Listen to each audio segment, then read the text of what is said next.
Hi hello everyone welcome back to my channel. నేను మీ స్వాతి. ఈరోజు మా ఇంట్లో ప్యాషన్ ఫ్రూట్ జ్యూస్ చేసామండి. ఆ ప్రాసెస్ చూసేద్దామా?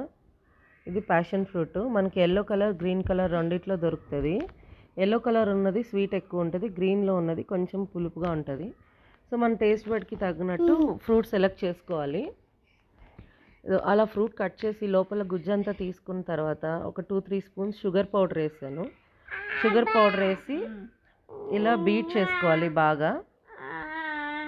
ఇలా బాగా బాగా షుగర్ మొత్తం అందులో ఫ్రూట్లో కలిసేలాగా బాగా బీట్ చేసుకొని మనకు కావాల్సినంత వాటర్, యాక్చువల్గా ఒక ఫ్రూట్కి 1 గ్లాస్ వాటర్ వేస్తే సరిపోతుంది.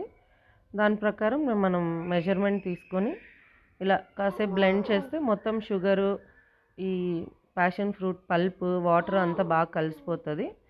తర్వాత మనం సర్వ్ చేసుకోవడమే గ్లాసెస్లో వేసుకొని. If you like my videos, please like, share and subscribe. Thank you.